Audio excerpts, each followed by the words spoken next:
Hello everyone. Welcome to Confessions Jury, where people put themselves on the spot, waiting for your judgment. Sit comfortably and listen carefully, as you're about to hear today's cases. You hold the hammer and you apply the law. Let us have your verdict down in the comments section. As always, don't forget to subscribe and like the video. Let's head on to our first case. Case 1. Am I the bad person for calling my sister's lies out to her Child Protective Services agent?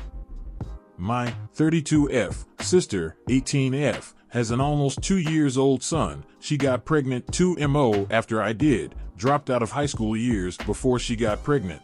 Her baby daddy is an abusive drug addict who's going to prison soon for domestic violence against her, and has a CPS case open against her that's been opened for probably over a year now because she has no job, took roughly 6mo just to get food stamps.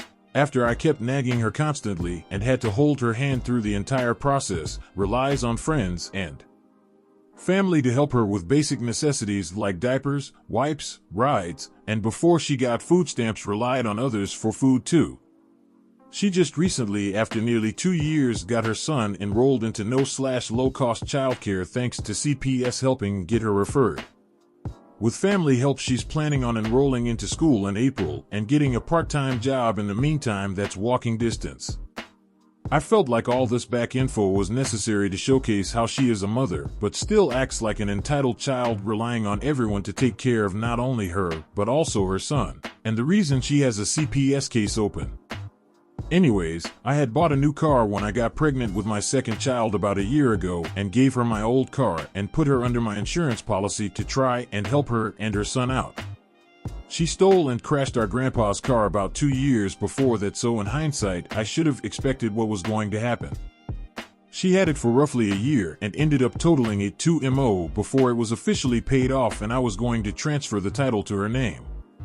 She ran a red light and crashed into another car and never paid any of the fines she owed or took the required driving class afterwards, so she has a suspended license now. It was one of the things she was supposed to be working on fixing once she got her son into daycare and got a job. It took a while just to forgive her for it and get over the fact she doubled my insurance rates per month. The other day she texts me and says she can meet me at the nursing home our grandparents live at that I usually pick her up to visit weekly. OFC, I'm like? And she explained her friend's mom is out of town and letting her borrow her car. I immediately told her that's not a good idea, and if she's pulled over with a suspended license and no insurance with her son in the car, that she'd go to jail, the car would be impounded, and CPS would take her son. She's like, well, CPS is here right now and said it's fine. Again, I'm like? I know she very commonly omits important information when she's trying to finesse people into getting her way, and I didn't want to see her absolutely fucking her life up even more, so I drove over to her house and talked to the CPS agent outside and told her what my sister told me. CPS agent said she absolutely misled her about the situation with the car outside and only said it was her friend's mom's car, and went back inside to tell her exactly what I'd been trying to warn her about. That if she got pulled over or into an accident with a suspended license, no insurance, and has her son in the car, that she'd go to jail and they'd have to take her son, and made a report about it on her file. She said okay, that she won't drive it and will tell her friend to come get it. She's now pissed at me for meddling in her life and talking to her CPS agent behind her back and isn't talking to me. Which in GL I understand, but I don't think she really realizes that I was trying to save her from making a huge mistake. Am I the bad person? What do you guys think? Lay down your ruling in the comments section and let's move on to our next story. Case 2. Am I the bad person for not being home when my grandparents showed up to take me to my half-brother's baby shower? I, 17M, have a pretty fucked up blended family. My dad and mom were both married before and lost their spouses before they met each other. My dad had 2 sons with his first wife. My mom had 3 kids, a daughter and 2 sons, with her first husband. I'm not sure of all the timeline stuff, but they were 9 and under when my parents got married. My parents were in marriage and family counseling to help everyone blend, but they didn't blend. Dad's kids are dad's kids and don't want to be mom's kids or stepkids or mom's kids' siblings, and mom's kids feel the same way about being mom's kids and not dad's kids or dad's kids' siblings. My parents had been married for 4 years when they had me. CPS had to investigate when I was a baby because when one or some of my half-siblings were supposed to be babysitting, they left me alone and a neighbor went out to check because I was crying really loud. I think I was 7 months old or something. I wasn't removed, but my parents had to attend classes and my half-siblings were punished and put into therapy again. I don't remember having a relationship with my half-siblings. I remember some of them living here and ignoring me when they lived here. And I remember the fighting they used to do with mom and dad. Dad's kids used to call me shitstain when they'd fight with him. Mom's kids used to call me a R-word mistake in fights with her. That's really all I remember. They don't talk to us anymore. My mom had some contact with her kids for a while when they first moved out, but that stopped too. I don't think Dad had any once they were gone.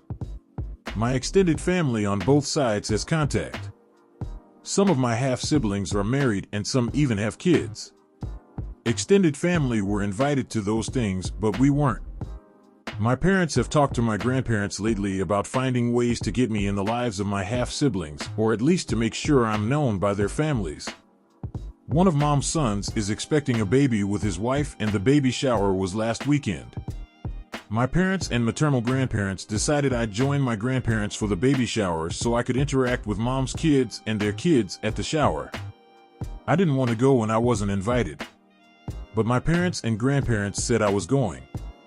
Dad's parents said they'd bring me to the next party they were invited to and we'd work things out that way. So I should let the baby shower be the start of reintroducing me. Instead of letting this blow up in my face, because I'm pretty sure my half-siblings' anger would be mostly at me and not my grandparents, I left the house early Saturday morning and I didn't come home until late. So I wasn't home when my grandparents came to take me to the baby shower. When I got home, it was a shit show, and my parents were angry, and my grandparents called to the house that night and told me I had wasted a chance to reconcile with my siblings. They said everyone was there from Mom's kids to her grandkids she's never met. My parents took my stuff for a few days as a punishment, and I got a lot of "you shouldn't have left like that" and stuff of that nature. They told me I won't do it next time, and I behaved like a kid instead of like a young adult. They do not care about my side, and every time I tried talking to them, they told me they make the decisions, not me. Am I the bad person? What do you guys think of this one? Let us know in the comments section, and let's move on to our next story. Case 3. Am I the bad person for telling my fiancée I will cancel the wedding and break up with her if she invites her friend to the wedding? My fiancée, 25F, and I, 25M, have been together for 4 years, and we're going to get married this November. My fiancée is also close friends with Sarah, 25F. Back in high school, Sarah and I were really close friends. I did ask her out, but during our first time, I kind of got stage fright, and Sarah said she did not want to proceed with it anymore. I realized over the next few weeks that Sarah had told our entire friend group about how small I was. For context, I'm a grower with an average size, but it's really small when it's soft. Looking back, it was typical high school bullshit everyone goes through, but at that moment, I really felt embarrassed and humiliated. And also because Sarah and I were really close friends from childhood, and she just ghosted me after that incident. When I found out my fiancé was close friends with Sarah, I told her about that incident. My fiancé did make Sarah apologize to me, but I told her it's all in the past. However, when my fiancé asked me if we could invite Sarah to our wedding, I told her I wouldn't be okay with inviting her to the wedding. My fiancé did initially accept, but over the past week, she has been asking me about it again. She says Sarah is really repentant of what she did in high school, and that Sarah accepts she was a horrible mean girl bully. My fiancé told me Sarah is a completely different person from high school, and she really wants to attend the wedding. But I just don't want Sarah at the wedding. It's my wedding too. Sarah has texted me a lot over the past few months, and we've even spoken on the phone a few times, but last night, I had enough and blocked her. I was also upfront with my fiancée last night and told her if she doesn't respect my wishes and invite Sarah to the wedding, I will not only cancel the wedding, but I will also break up with her. My fiancée did look really shocked when I said it, but she finally accepted that it was my wedding too, and decided she wasn't going to invite Sarah to our wedding. My fiancée apologized for making me this uncomfortable and said I would always be her priority. I thanked my fiancée and we did have a nice and peaceful night after. Was I the bad person? You've sat down, you've listened. Now, it's time to state your ruling. What is it gonna be? Let us have it down in the comments section down below. Thank you for watching. Please like this video if you enjoyed it and subscribe for more cases like these. In life, we may run, but we can never hide from true justice. Stay safe, everyone.